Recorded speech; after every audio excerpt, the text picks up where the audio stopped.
أعوذ بالله من الشيطان الرجيم. بسم الله الرحمن الرحيم. الحمد لله الذي دل على ذاته بذاته وتنزه عن مجانسة مخلوقات وجل عن ملائمة الكيفيات وقرب عن خوادر الظنون وبعد عن ملاحظة العيون. علم بما كان قبل أن يكون. مالك الملك تؤتي الملك من تشاء وتنزع الملك ممن تشاء وتعز من تشاء وتذل من تشاء بيده الخير وهو على كل شيء قدير. والصلاة والسلام على أشرف الأنبياء والمرسلين سيد الأبرار ونخبة الأخيار زين الرسالة والنبوة ينبوع الحكمة والفتوة نبي الأنبياء وصفي الأصفياء الذي بنوره استضاءت الأنوار واستنارت الشموس والأقمار وبظهوره تجلت الأسرار الذي في السماء اسمه أحمد وفي الأرض بالقاسم محمد.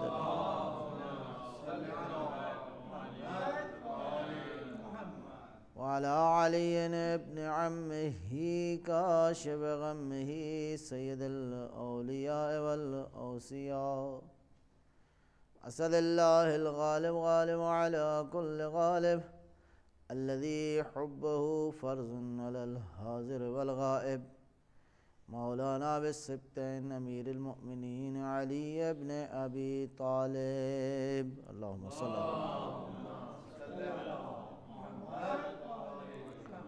وعلى أولاده الطيبين الطاهرين المعصومين حجج الله على العباد الداعين إلى الخلق في جميع الأعصار والأقطار ذوي المآثر والآثار خير القرون الذين يبين للناس مناهج الحلال والحرام أهل البيت المطهرين من الرجس والآثام ورحمة الله وبركاته.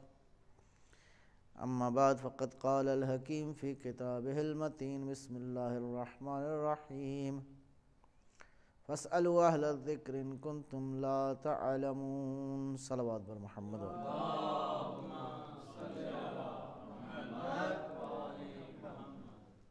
پروردگار متعال اس کائنات کا خالق اور انسان کا کریم پروردگار حکم یہ دے رہا ہے لوگوں سوال کرو اہل ذکر سے اگر تم نہیں جانتے.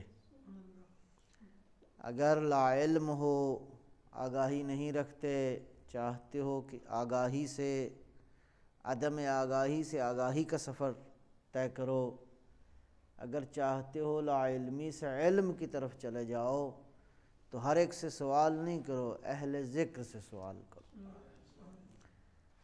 تھوڑی سی گفتگو آج آپ کی خدمت میں عرض کرنی ہے کہ اہل کیا ہوتا ہے, عربی میں اہل کس کو کہتے ہیں تاکہ ہم دیکھیں کہ اہل ذکر کون ہے. اہل کا جو عربی لغت نے اہل لغت نے معنی کیا ہے ارشاد فرماتے ہیں والانس مع التعلق والاختصاص. اہل جو ہے وہ کسی انسان کا انس ہے, مانوس ہونا. یہ انس کیا ہے؟ والانس مع التخصیص والتعلق, کہ انسان کا کسی کے ساتھ تعلق ہو, انسان کا کسی کے ساتھ مخصوص ہو جانا, اس سے جو ایک ربط پیدا ہوتا ہے انس کا, اس کو اہل کہتے. اہل ہونے کے لیے ضروری ہے کہ انسان کسی چیز کا اگر اہل ہے تو گویا ایک ذہنی ایک قلبی تعلق انسان کا ہو تو اہل ہوتا ہے. اس تعریف کی روشنی میں ہم دیکھتے ہیں کہ بہت ساری تعبیرات دینی تعلیمات میں بھی پائی جاتی ہیں, عرف میں بھی پائی جاتی ہیں. مثلاً کہتے ہیں اہل مدینہ, کہتے ہیں اہل مکہ, یا کہتے ہیں اہل تقوی, یا کہتے ہیں اہل مغفرت، یا کہتے ہیں اسی طرح کی تعبیرات موجود ہیں۔ اگر آپ اب اس معنی کو مد نظر رکھیں تو اہل مکہ وہی ہیں جن کا مکہ سے کوئی تعلق ہے، مکہ سے کوئی ذہنی تعلق ہے، کوئی قلبی تعلق ہے، انسان کی فکری ارتباط ہے مکہ کے ساتھ، تو اس کو کہیں گے اہل مکہ۔ اسی طرح اہل مدینہ ہیں۔ اہل تقوی کون سے لوگ ہو گئے؟ اہل تقوی وہی ہیں جن کا کوئی تقوی کے ساتھ انس ہے، کوئی تعلق ہے، کوئی ربط ہے، کوئی فکری تعلق ہے، کوئی قلبی تعلق ہے۔ جس کا تعلق تقوی کے ساتھ ہوگا اس کو کہیں گے اہل تقوی۔ قرآن نے اور بھی تعبیرات استعمال فرمائی ہیں، اس میں مثلاً دینی تعلیمات میں اہل النار ہے۔ اہل جہنم کس کو کہیں گے؟ کہ اگر کوئی شخص اپنی ذہنی اور فکری تعلق کی وجہ سے اگر گناہوں سے اتنا متعلق ہو گیا ہے کہ اب وہ گویا اس کا ایک قلبی تعلق ہو گیا ہے جہنم کے ساتھ، لہذا یہ شخص اہل جہنم میں سے ہے۔ گویا جہنم کے ساتھ اس کا ایک گہرا تعلق ہو گیا ہے، قلبی فکری۔ اصلاً اس شخص کی شخصیت ایسی ہے کہ وہ اب اٹھتا بیٹھتا جو ہے وہ جہنم والے اعمال انجام دیتا ہے، لہذا اس کو کہیں گے کہ یہ اہل جہنم میں سے ہے۔ لہذا یہ تعبیرات جو ہیں اس سے پتہ چلا کہ اہل ہونے کے لیے ضروری ہے کہ انسان کا ایک تعلق ہو، انسان کا ایک انس ہو، انسان کو ایک کسی چیز کے ساتھ تخصیص ہو۔ انہی تعبیرات میں ایک تعبیر ہے اہل بیت۔ صلوات بر محمد و آل محمد۔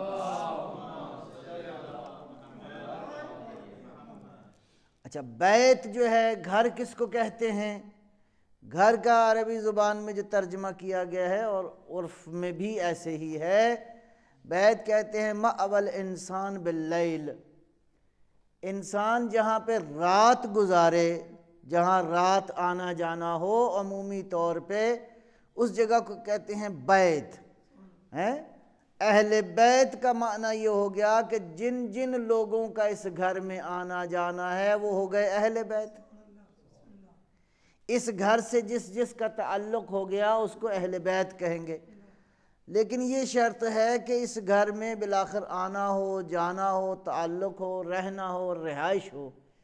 اس اعتبار سے آپ تخصیص نہیں کر سکتے کہ اس گھر میں آنے جانے کے لیے کوئی خاص لوگ ہوں گے، نہیں، ہر وہ رشتہ دار، ہر وہ تعلق دار جو اس گھر میں آتا ہے وہ اہل بیت میں سے ہے۔ صلوات بر محمد و آل محمد۔ جی، اس گھر سے ممکن ہے اس گھر میں آپ کی زوجہ رہتی ہے، وہ اہل بیت میں سے ہو گئی، آپ کے بچے رہتے ہیں وہ آپ اہل بیت میں سے ہو گئے، آپ کے رشتہ دار آتے جاتے ہیں، ہفتہ 10 دن رہتے ہیں، وہ بھی اہل بیت میں سے ہو گئے، حتیٰ یہاں تک کہ اگر کوئی دوست بھی آتا ہے تو وہ بھی اس گھر میں رہتا ہے، لہٰذا وہ سارے کے سارے اہل بیت میں سے ہیں۔ اور یہ گھر جو ہے یہ ظاہر ہے کہ جہاں انسان رہتا ہے، جہاں انسان کا اٹھنا بیٹھنا، رہائش، خوراک، یہ ساری چیزیں ہوتی ہیں، اسی کو گھر کہتے ہیں۔ اس تعبیر کی روشنی میں مأوى الانسان باللیل، انسان جو ہے جہاں رات گزارے اس کو بیت کہتے ہیں۔ اب یہاں پہ کیا ہو گیا؟ اہل بیت یعنی جو جس کا تعلق بیت سے ہے، وہ رشتہ دار بھی ہو سکتے ہیں، وہ تعلق دار بھی ہو سکتے ہیں، وہ سارے رشتے ہو سکتے ہیں، لیکن یہاں بیت دو طرح کے ہیں جن کی طرف توجہ دلانا چاہوں گا آپ کی۔ ایک جس کو ہم اہل بیت کہتے ہیں جو تعبیر معروف ہے، یہاں بیت دو طرح کے ہیں، ایک بیت نبی ہے، ایک بیت نبوت ہے۔ صلوات بر محمد و آل محمد۔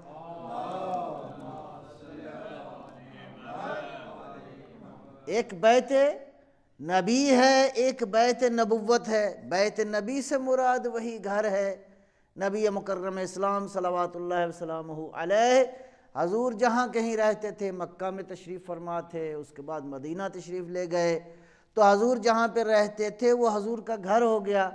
اور یہ گھر ظاہر ہے کہ مٹی کا، گارے کا، لکڑی کا، ان ساری چیزوں کا، مسالے کا بن کے تو یہ گھر تھا، اور اس گھر میں جو ہے وہ پیغمبر رہتے تھے اور پیغمبر کے تعلق دار بھی رہتے تھے، اور انہی گھروں میں حضور کی زوجات بھی رہتی تھیں، حضور کے آل اولاد بھی رہتی تھی، حضور کے باقی رشتہ دار بھی رہتے تھے۔ تو یہ جو بیت ہے، بیت نبی اور بیت نبوت میں کیا فرق ہے؟ بیت نبی وہ ہے کہ آپ مخصوص نہیں کر سکتے کہ یہ صرف زوجہ کا گھر ہے، نہیں، یہ بچوں کا بھی گھر ہے، خالی زوجہ کا گھر نہیں ہے بلکہ بچوں کا گھر بھی ہے، بلکہ رشتہ داروں کا گھر بھی ہے، بلکہ دوستوں کا بھی گھر ہے۔ اب میں اس کی دلیل آپ کو قرآن سے دیتا ہوں کہ پیغمبر کا جو گھر تھا، نبی کے گھر میں اور نبوت کے گھر میں کیا فرق ہے؟ صلوات بر محمد و آل محمد۔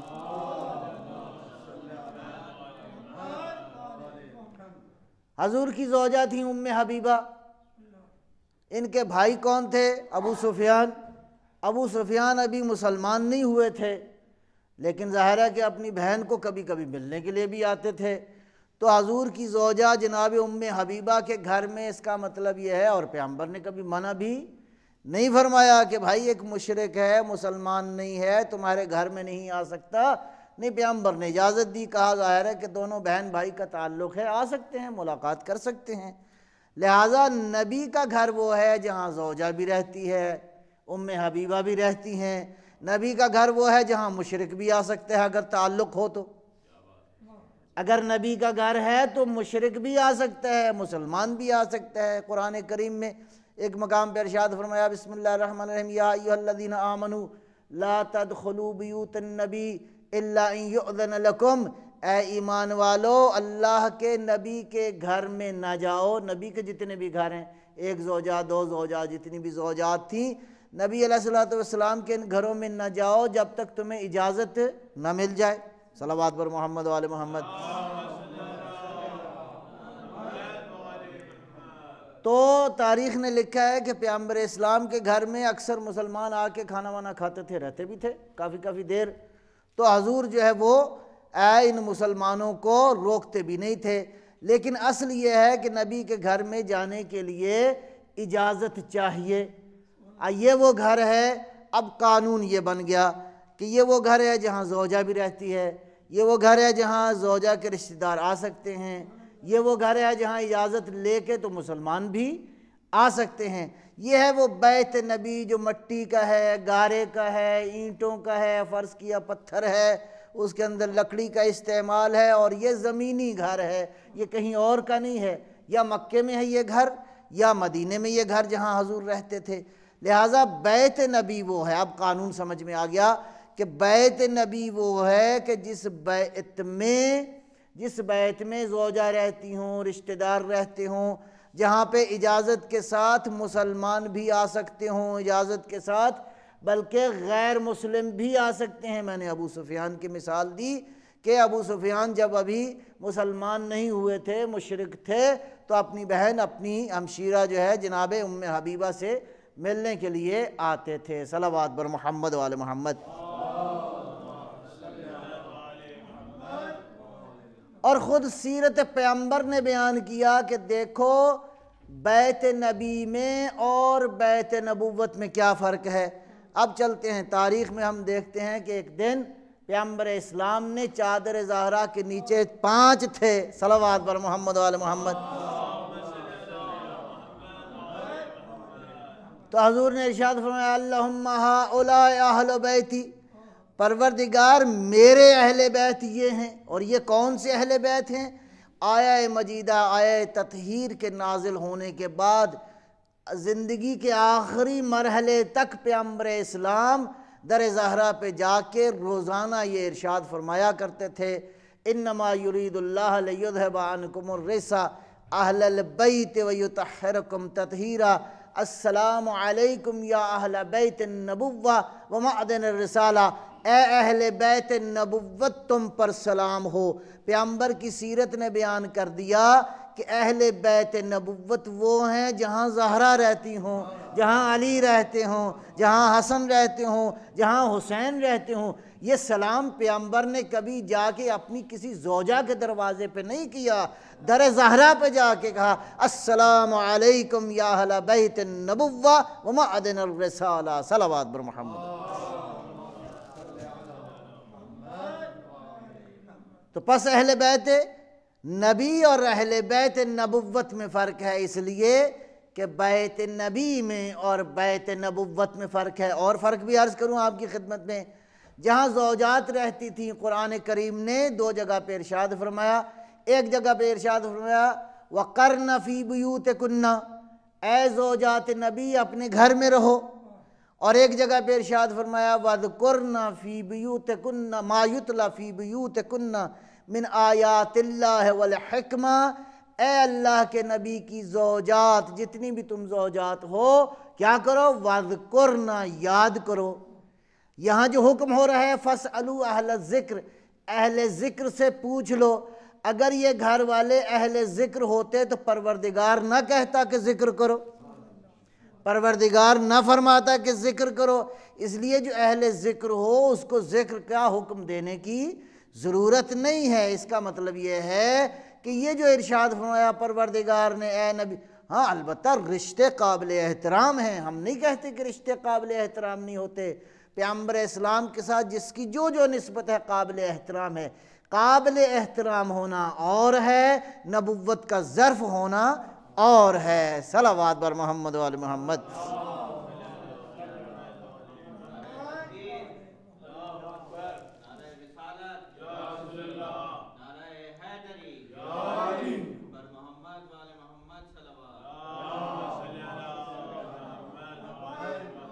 تو یہ بات آپ ذرا تھوڑا سا اس کو ڈیفرینشیٹ کریں کہ وہاں ارشاد فرمایا کہ اہل ذکر سے سوال کرو، یہاں ارشاد فرمایا اے نبی کی زوجات وَاذْكُرْنَ مَا يُتْلَى فِي بُيُوتِكُنَّ، جو تمہارے گھر میں تلاوت کی جاتی ہے ان کو یاد کرو۔ اور یاد کرنے کا معنی خالی حفظ کرنا نہیں ہے، بلکہ اور کیا کیا یاد کرو؟ مَا يُتْلَى فِي بُيُوتِكُنَّ من آیات اللہ والحکمہ، یہ جو اللہ کی اب آپ ایک اور اس کے ساتھ میں ایک مطلب عرض کرنا چاہوں گا۔ پروردگار ارشاد فرماتا ہے بسم اللہ الرحمن الرحیم لَقَدْ مَنَّ اللَّهُ عَلَى الْمُؤْمِنِينَ إِذْ بَعَثَ فِيهِمْ رَسُولًا يَتْلُو عَلَيْهِمْ آيَاتِهِ وَيُزَكِّيهِمْ وَيُعَلِّمُهُمُ الْكِتَابَ وَالْحِكْمَةَ۔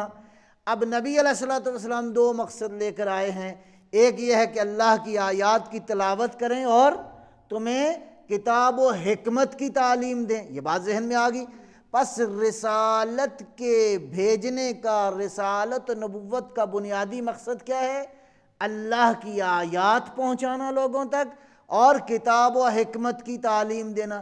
یہاں پہ کیا ارشاد فرمایا؟ وَاذْكُرْنَ مَا يُتْلَى فِي بُيُوتِكُنَّ مِنْ آیات اللہ والحکمہ۔ کیا خوبصورت بات ہے۔ پس نبوت کے جو بنیادی اہداف ہیں ان کی طرف اس آیہ مجیدہ میں توجہ دلا رہا ہے پروردگار۔ دیکھو نبوت کے بنیادی اہداف کیا ہیں؟ آیات الہی کی تلاوت کرنا اور حکمت کا درس دینا، حکمت لوگوں تک پہنچانا۔ پس نبی علیہ السلام کے گھر والوں کو حکم دیا جا رہا ہے وَاذْكُرْنَ مَا يُتْلَى فِي بُيُوتِكُنَّ، یہ جو تمہارے گھروں میں فرشتے آتے ہیں پیغمبر پہ نازل ہوتے ہیں اور جو آیات تلاوت کی جاتی ہیں ان کو کیا کرو؟ ان کو یاد کرو۔ لہٰذا بیت نبی وہ ہے جہاں ایسے لوگ رہتے ہیں جن کو ذکر کرنے کا حکم دے رہا ہے پروردگار، لیکن اہل ذکر وہ نہیں ہے کہ پروردگار ان کو ذکر کا حکم دے رہا ہے، نہیں، اہل ذکر سے تم رجوع کرو، تم اہل ذکر سے رجوع کرو گے تو ذاکر ہو جاؤ گے۔ صلوات بر محمد و آل محمد۔ اور اگلے مرحلے میں ہم دیکھتے ہیں کہ جب آیت تطہیر نازل ہو گئی، جب ایک ایک کر کے سارے آیت چادر تطہیر کے نیچے چلے گئے تو اب تاریخ کہتی ہے کہ حضرت ام سلمہ جو کہ پیغمبر اسلام کی زوجہ تھیں رضی اللہ تعالی عنہا قریب گئیں، کہا یا رسول اللہ مجھے اجازت ہے۔ یہ لفظ اذن پہ غور رہے، اذن مانگا کس نے؟ عام آدمی نے نہیں، عام مسلمان نے نہیں، عام انسان نے نہیں، پیغمبر کی زوجہ نے اذن مانگا کس کے نیچے؟ چادر میں آنے کے نیچے۔ بیت نبی میں مسلمان اذن مانگ کے آ سکتے تھے، جب زوجہ نبی نے چادر کے نیچے آنے کا اذن مانگا تو یہاں پہ اذن مانگنے کے باوجود بھی پیغمبر نے اذن نہیں دیا چادر کے نیچے آنے کا۔ صلوات بر محمد و آل محمد۔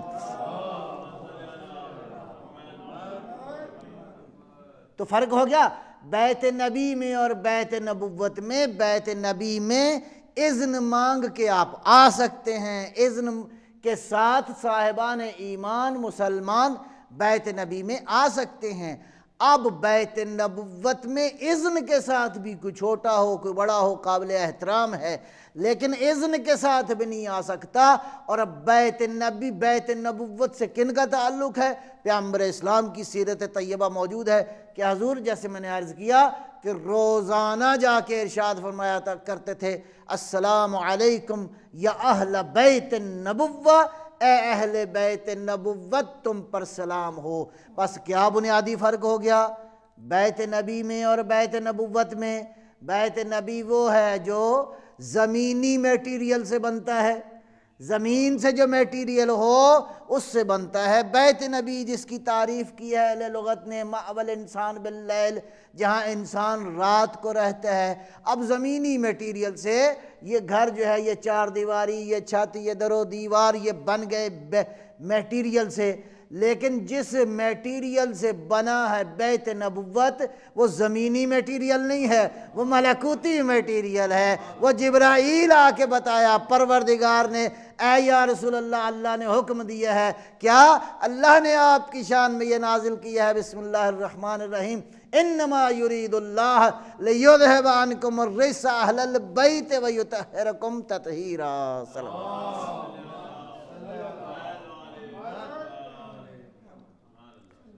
تو یہ دو چیزیں ہو گئیں، لہٰذا ان دونوں میں فرق کرنا بہت ضروری ہے۔ دیکھیں بیت نبی اور ہے، بیت نبوت اور ہے۔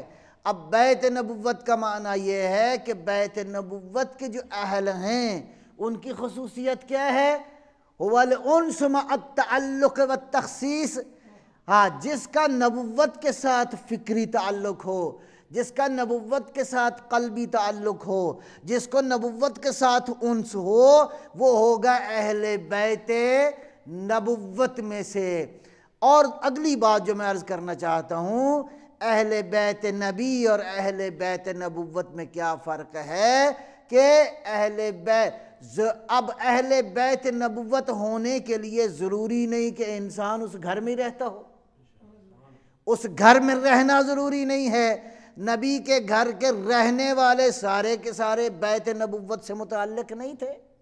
پیغمبر نے جناب ام سلمہ کو ارشاد فرمایا انت علی الخیر، تو خیر پر ہے لیکن بیت نبوت میں تو نہیں آ سکتی۔ بیت نبوت کا تعلق ظاہر ہے کہ اس کا تعلق زمین سے نہیں ہے، عالم والا سے ہے۔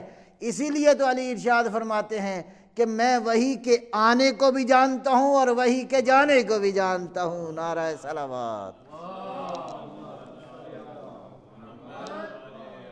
اور ایک اور بات آپ کی خدمت میں عرض کر دوں، کہتے ہیں ہماری روایات میں ہے، کتابوں میں بات موجود ہے کہ جب پہلی وحی نازل ہوئی تو نبی مکرم اسلام صلوات اللہ وسلامہ علیہ گھر تشریف لائے۔ اب جب گھر تشریف لائے تو پہلی ملاقات جو ہے نزول وحی کے بعد جو حضور کی ہوئی وہ کس سے تھی؟ جناب خدیجہ سلام اللہ علیہ۔ پیغمبر اسلام کی پہلی ملاقات اپنی زوجہ جناب خدیجہ سے ہوئی۔ اب وہ واقعات جو تاریخ میں موجود ہیں، یہ جو بات میں عرض کر رہا ہوں یہ اس سے ہٹ کے ہے، بہرحال تاریخ میں وہ باتیں بھی موجود ہیں، بنا بر دلائل وہ باتیں درست نہیں ہیں۔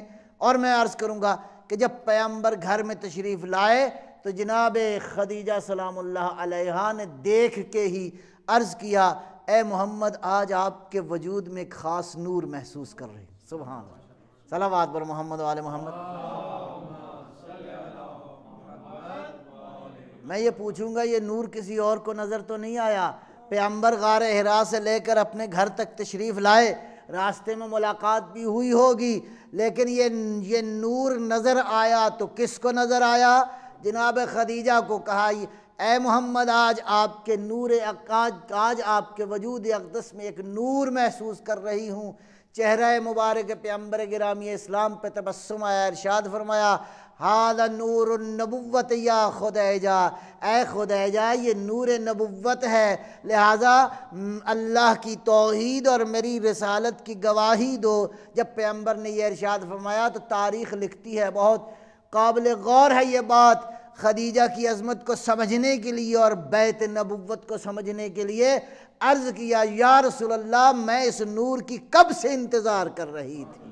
صلوات بر محمد و آل محمد۔ تو آپ نے دیکھا کہ نبوت کے نور کو سمجھنے کے لیے کسی اور آنکھ کی ضرورت ہے، کسی اور ظرف کی ضرورت ہے، کسی اور معرفت کی ضرورت ہے۔ جیسے یہ عرض کیا اور اس کے بعد گواہی دی اللہ کی توحید، اللہ کی وحدانیت کی، پروردگار کے معبود ہونے کی گواہی کے ساتھ عرض کیا اشہد انک رسول اللہ، اے محمد مصطفیٰ میں آپ کی رسالت کی گواہی دیتی ہوں۔ اور یہ اس زمانے کی بات ہے جب ساری دنیا میں کوئی پیغمبر کی معرفت رکھنے والا نہ تھا۔ یہ کیوں تھا؟ اس لیے کہ خدیجہ کی تربیت جس گھر میں ہوئی تھی وہ گھر ایسا تھا جہاں وحی کے تذکرے تھے، جہاں آسمانی کتابوں کا ذکر تھا، جہاں آخری نبی کے تذکرے تھے۔ اور جناب ورقہ بن نوفل نے یہ بات بیان کی اے خدیجہ اپنی بھتیجی سے کہ جو میری معلومات ہیں، میری معلومات کے مطابق آپ کی شادی آخری نبی سے ہوگی۔ صلوات بر محمد و آل محمد۔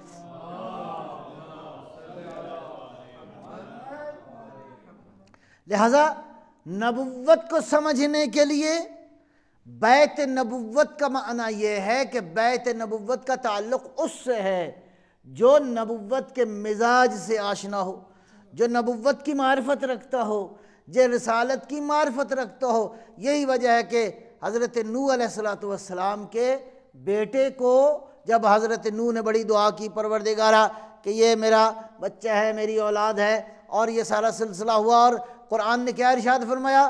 نوح کا ارشاد فرمایا انہو لیس من اہلک۔ اہل کا معنی تو آپ کے ذہن میں ہے انشاءاللہ۔ اللہ نے فرمایا لیس من اہلک انہو عمل غیر صالح، تیرا اہل نہیں ہے۔ یہ نہیں فرمایا کہ تیرا بیٹا نہیں ہے، نہیں، رشتہ دار ہے، تیری نبوت کا اہل نہیں ہے۔ صلوات بر محمد و آل محمد۔ وہ نبوت کا اہل ہونے کے لیے رشتہ داری ضروری نہیں ہے، ضروری نہیں کہ انسان رشتہ دار ہو تو، نہیں، رشتہ داری اور تعلق داری معیار نہیں ہے، اہلیت کے لیے ضروری ہے۔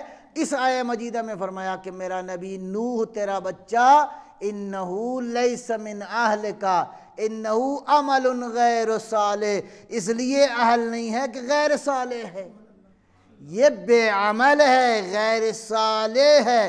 اس کا مطلب یہ ہے کہ اگر کوئی شخص صالح ہو، نیک ہو، پاکیزہ ہو اور اپنے اندر نبوت کی معرفت حاصل کر لے، توحید کی معرفت حاصل کر لے، رسالت شناس ہو جائے، اگرچہ رشتہ دار نہ ہو، اگرچہ تعلق دار نہ ہو، اگرچہ اس گھر میں نہ رہتا ہو، تو اس گھر میں نہ بھی رہتا ہو لیکن نبوت کے مزاج سے آشنا ہو جائے تو پیغمبر ارشاد فرمائیں گے کیا؟ السلمان منا اہل البیت۔ صلوات بر محمد علیہ۔ کیا خوبصورت معیار ہے، کیا خوبصورت کرائیٹیریا ہے، اور یہ باتیں ساری نبی مکرم اسلام کی سیرت طیبہ میں موجود ہیں کہ ایک جو ہے وہ مقام پہ نبوت کا اہل قرار دیا کس کو؟ جناب سلمان فارسی کو، اس لیے کہ سلمان جو ہیں وہ کیا ہیں؟ نبوت کے مزاج سے آشنا ہیں۔ اسی طرح وہ بھی اہل بیت نبوت میں شامل ہے جو ابھی پیدا نہیں ہوا۔ وہ کون لوگ ہیں؟ وہ حسین کی اولاد سے 9 ائمہ ہیں جو ابھی پیدا ہوں گے لیکن اہل بیت نبوت میں سے ہیں۔ چادر زہرا میں جو چادر تطہیر کے نیچے جو لوگ تھے، ان پنجتن پاک کے علاوہ ہر وہ فرد جو آنے والا ہے حسین کی اولاد سے ہوگا، نبی کا جانشین ہوگا، نبی کا وصی ہوگا، اہل بیت نبوت میں سے ہوگا۔ اب اگلے مرحلے میں ہم دیکھتے ہیں کہ اگر کوئی ثابت ہو جائے کہ یہ اگر ہم ثابت کرنا چاہیں، پوچھنا چاہیں کہ فلاں شخص اہل بیت نبوت میں ہے یا نہیں، تو قرآن کے اس حکم پہ عمل کر کے دیکھ لو۔ قرآن کریم نے کیا ارشاد فرمایا؟ فرمایا فَاسْأَلُوا أَهْلَ الذِّكْرِ، اہل ذکر سے پوچھ لو، اگر جواب مل جائے تو سمجھو اہل بیت نبوت میں سے ہے، اگر جواب نہ مل جائے تو سمجھو یہ ان میں سے نہیں ہے جن سے جواب پوچھا جائے اور جواب۔ صلوات پر محمد وآل محمد۔ اگر سوال پوچھنے پہ پریشان ہو جائیں، اگر سوال پوچھنے پہ نہ بتا سکیں، اگر سوال پوچھنے پہ پریشان ہو جائیں، تو اس کا مطلب ہے یہ اہل ذکر میں سے نہیں ہیں۔ اہل ذکر میں سے وہی ہوگا جو ممبر پہ بیٹھ کے یہ کہے کہ پوچھ لو مجھ سے، بغیر کسی قید کے، بغیر کسی شرط کے، بغیر کسی مکان و زمان کی قید کے، آج پوچھ لو بتاؤں گا، کل پوچھ لو بتاؤں گا، زمین کی پوچھو بتاؤں گا، آسمان کی پوچھو بتاؤں گا، فرشتوں کے بارے میں پوچھو بتاؤں گا، جنت و جہنم کے بارے میں پوچھو تو بتاؤں گا، اس لیے کہ اہل ذکر انہی کو کہتے ہیں جو اس کائنات میں وحی الہی کی حقیقت سے معرفت رکھتے ہیں۔ صلوات بر محمد لہٰذا یہاں پہ اہل ذکر میں ہونے کے لیے ضروری نہیں ہے کہ انسان کا تعلق ہو، رشتہ داری ہو۔ ایک بات مجھے یاد آ گئی، پیغمبر گرامی اسلام صلوات اللہ وسلامہ علیہ ایک صلوات اللہ فرمائیں گے۔ پیغمبر کے زمانے میں کچھ لوگ تھے جن کو اصحاب صفہ کہتے تھے۔ اصحاب صفہ کون لوگ تھے؟ یہ غریب لوگ تھے بیچارے، جن کا کوئی نہیں تھا، اور یہ مسجد نبوی میں ایک چبوترے میں بہرحال وہاں پہ قیام پذیر تھے، اور ان کے کھانے پینے کا بھی بہرحال کبھی کبھار بندوبست جو ہے خود سرکار دو عالم صلی اللہ علیہ وسلم جو ہے وہ بندوبست فرمایا کرتے تھے۔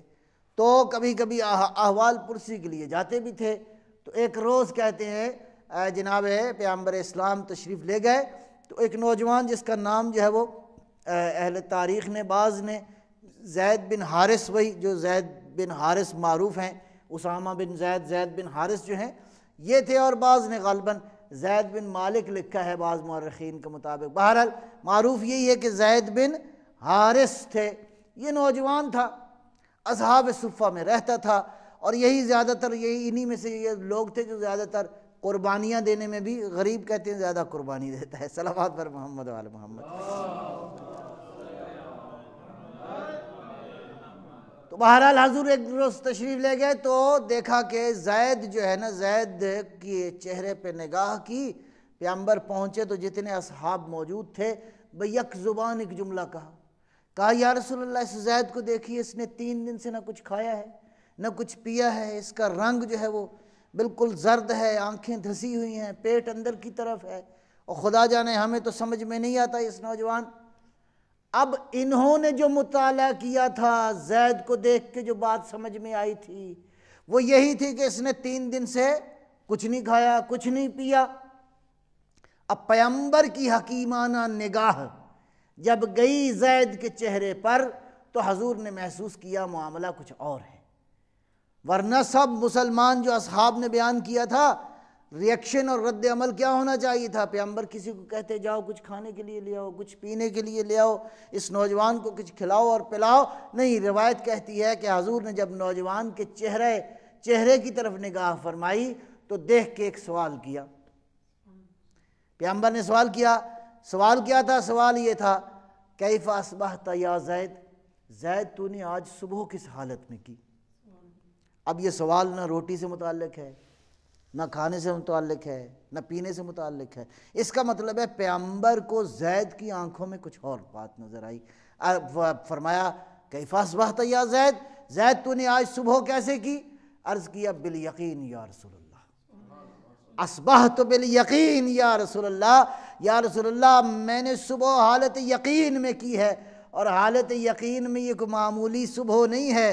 جس کی حالت یقین میں صبح ہو یہ اللہ کا ولی ہے، یہ خدا کا برگزیدہ انسان ہے۔ پیغمبر کے چہرے پہ مسکراہٹ آئی، فرمایا زید ہر بات کی دلیل ہوتی ہے، ان بریکٹس بات تو نے بہت بڑی کہہ دی، ہر بات کی دلیل ہوتی ہے۔ مد دلیل عندک، زید یہ جو بات تو نے کہی ہے اس کی دلیل کیا ہے؟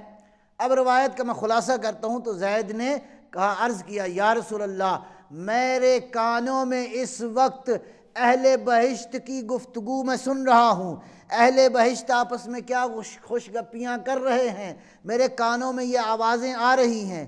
یا رسول اللہ اس وقت سن رہا ہوں کہ اہل جہنم کس طرح شور و غوغا بلند کر رہے ہیں۔ یا رسول اللہ اگر آپ اجازت دیں تو میں بتاؤں کہ میری محفل میں اہل بہشت میں سے کون ہے اور اہل جہنم میں سے کون ہے۔ صلوات بر محمد وآل محمد۔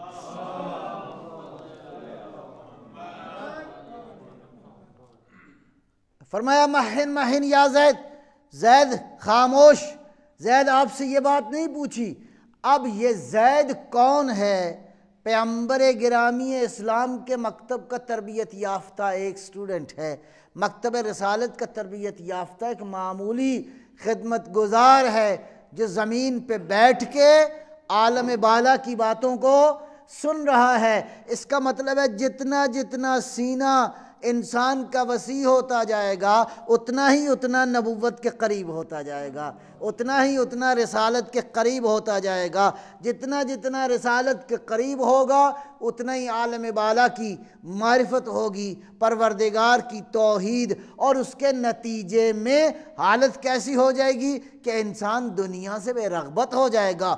جناب زید کی طرح میں عرض کروں گا کہ جناب زید پیغمبر کے مکتب میں تربیت پانے والے ایک معمولی خدمت گزار تھے، معمولی سٹوڈنٹ تھا۔ اللہ جانے جناب ابو ذر کا مقام کیسا ہے، اللہ جانے جناب سلمان کا مقام کتنا بلند ہوگا، خدا جانے کہ جو امام ہے سلمان کا اس کا مقام اس کائنات میں کس قدر بلند۔ نعرہ صلوات۔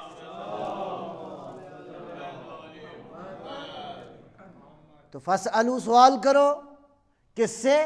اہل ذکر سے سوال کرو، غافل سے سوال نہ کرو۔ جو غافل ہے اس سے سوال کرنے کی ضرورت نہیں ہے کہ جواب تمہیں وہی دے گا جو اہل ذکر میں سے ہے۔ اور میں ایک اور بات عرض کروں، اہل ذکر میں اور ذاکر میں فرق ہے، اولو الامر میں اور عامر میں فرق ہے، اولو الالباب میں اور لبیب میں فرق ہے، اولو العلم میں اور عالم میں فرق ہے۔ کیا فرق ہے؟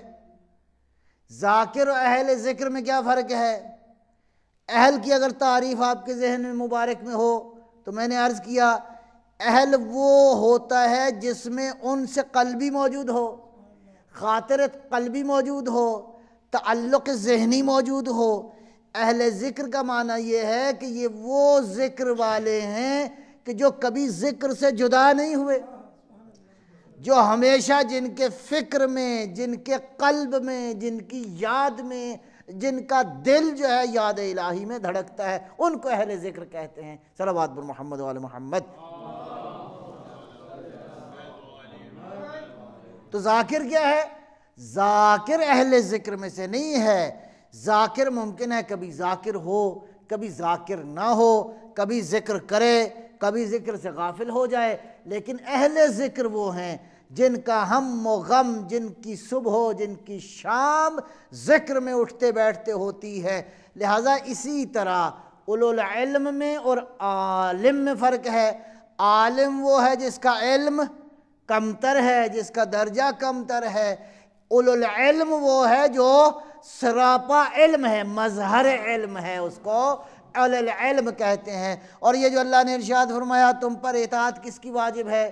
اللہ کی اطاعت واجب ہے، اور اللہ کے نبی کی اطاعت واجب ہے، اور کس کی اطاعت واجب ہے؟ اولو الامر منکم، آمر کی اطاعت نہیں جو حکم کرنے والا ہے، صاحب امر کی اطاعت واجب ہے۔ پس آمر میں اور صاحب امر میں کیا فرق ہے؟ صاحب امر کا مقام اس کائنات میں اتنا ہی بلند ہے جتنا کہ امر کا مقام جو ہے وہ بلند ہے۔ صلوات بر محمد وآل محمد۔ بس ایک اور بات عرض کر کے اپنے مضمون کو سمیٹتا ہوں کہ کل میں نے ایک حدیث آپ کی خدمت میں عرض کی کہ پیغمبر گرامی اسلام نے ارشاد فرمایا کہ میں نے عرش الہی کے دائیں جانب یہ لکھا ہوا دیکھا ہے ان الحسین مصباح ہدا و سفینۃ نجات۔ کس کا فرمان ہے؟ مولا رسول اللہ کا فرمان ہے۔ کہاں پہ دیکھا ہے؟ عرش الہی پہ دیکھا ہے، اور عرش جو ہے وہ آخری منزل ہے، اس کے اوپر اللہ کی ذات ہے، نیچے آسمان ہیں، آسمانوں کے علاوہ باقی بہت سارے عوالم ہیں، اس سے بالاتر جو عالم ہے وہ کہاں پہ ہے؟ عرش الہی۔ وہاں کیا لکھا ہوا ہے؟ حسین ہدایت کا چراغ ہے، اور ہدایت ہی اس کائنات میں موجود ہے، آپ کو پتہ ہے اس ساری کائنات میں یہ ہدایت کا نظام ہے، جو کل میں نے آپ کی خدمت میں آیات الہی عرض کی، آپ کی خدمت میں تلاوت کی، کہ یہ ساری کائنات اللہ کی ہدایت کے نظام کے ماتحت چل رہی ہے۔ حسین ہدایت کا چراغ ہے، گویا حسین علیہ السلام ان ہستیوں میں سے ہیں، اگر حسین نہ ہوتے تو ہدایت کی نورانیت بھی لوگوں کو پتہ نہ لگتی۔ ہدایت کا نور اس وقت پتہ چلا جب لوگوں نے حسین کی ہستی کو دیکھا، جب حسین کی معرفت حاصل ہو جائے گی تو گویا ہدایت کی نورانیت۔ اب ہدایت اس کائنات میں ہدایت تکوینی بھی ہے، ہدایت تشریعی بھی ہے، اس کائنات میں ہدایت کے یہی دو نظام موجود ہیں۔ پیغمبر نے ارشاد فرمایا عرش الہی پہ بھی جاؤ گے تو وہاں پہ نام حسین کو پاؤ گے۔ حسین دنیا میں بھی ہدایت کا چراغ ہے، حسین آخرت میں بھی ہدایت کا چراغ ہے، اور حسین سفینہ نجات ہے۔ حسین کی ذات تمہیں نجات دلا دے گی۔ ایسے راہبر کی ضرورت ہے جس کا سفینہ دنیا میں بھی انسان کو نجات دے دے اور آخرت میں بھی نجات بخش دے۔ اور پیغمبر کے پاک زبان سے نکلا ہوا جملہ یہ ہے کہ میرا حسین ہدایت کا چراغ ہے، اور حضور نے یہ بھی ارشاد فرمایا کہ جس طرح میرا یہ بچہ حسین اہل زمین کی نسبت اہل آسمان کے ہاں اس کی معرفت زیادہ ہے۔ اہل آسمان حسین کو زیادہ چاہتے ہیں، یہی وجہ ہے کہ یہ جو ہم کہتے ہیں، ایک صلوات ذرا اللہ فرمائیں گے۔ مولا حسین وہ ہے کہ جس کا غم نہ فقط زمین والوں نے منایا ہے بلکہ اہل آسمان نے حسین کی یاد میں گریہ کیا ہے، اس لیے کہ حسین علمدار ہے، حسین سفینہ نجات ہے۔ حسین نہ ہو تو انسان کی نہ اس دنیا میں نجات ہے نہ آخرت میں نجات ہے۔ میں ذکر کرنا چاہوں گا اس سیدہ، اس ثانی زہرا کا، کہ اگر نہ ہوتی تو حسین کا نام بھی لوگ جو ہے دنیا سے مٹا دیتے۔ ان دونوں ہستیوں کے درمیان اتنی محبت تھی عزادارو، عجیب منظر لکھے ہیں تاریخ نے۔ کہتے ہیں کہ جب جناب سیدہ زینب کبریٰ کی ولادت ہوئی تو بچی کو پیغمبر نے فرمایا کہ میری بیٹی کو میرے پاس لے کے آؤ۔ بیٹی کو گود میں لیا تو بیٹی مضطرب تھی، رو رہی تھی، پریشان تھی، کہ مولا نے بچی کو علی علیہ السلام کے ہاتھوں میں دیا۔ بچی کے اضطراب میں کمی نہیں آئی، بچی حسن مجتبیٰ کے ہاتھوں میں گئی، اضطراب میں کمی نہیں آئی۔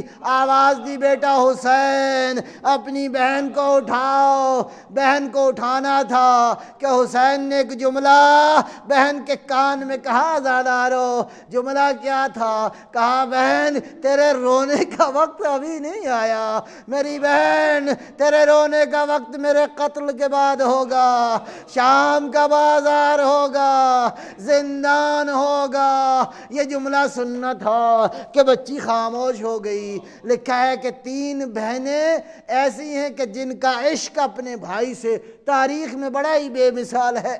ایک جناب یوسف کی بہن دینا جو بھائی کو دیکھ کے بغیر مر گئی، اور دوسری بہن 8ویں امام رضا کی بہن فاطمہ معصومہ جو بھائی کو ملے بغیر مر گئی، اور تیسری بہن بھائی کو ملی لیکن کیسے عالم میں کہ جب بھائی کو ملی لاشائے حسین کو دیکھا اور سوال کیا انت اخی، کیا تو میرا بھائی ہے؟ رگیں کٹی ہوئی تھی، جسم پامال شدہ تھا۔ واہ محمد واہ علی، خدا جانے زینب کس طرح زندہ رہی بھائی کو دیکھ کے۔ اس لیے کہ تاریخ میں ملتا ہے جب جناب حمزہ قتل ہو گئے، شہید ہو گئے، تو حمزہ کے جگر کو پارا پارا کر دیا گیا تھا، حمزہ کے جگر کو چبایا گیا تھا، حمزہ کے کان کاٹ دیے گئے گئے تھے، ناک کاٹ دیا گیا تھا، لیکن ابھی لاشیں کو پامال تو نہیں کیا گیا۔ پیغمبر نے کہا صفیہ کو روکو کہ بھائی کے لاشیں پہ نہ جائے، بھائی کے لاشیں کو دیکھے گی تو یہ بہن مر جائے گی۔ یا رسول اللہ آئیے تو صحیح اپنے جگر پاروں کو دیکھیے، کربلا میں کس طرح زینب پہنچی ہے بھائی۔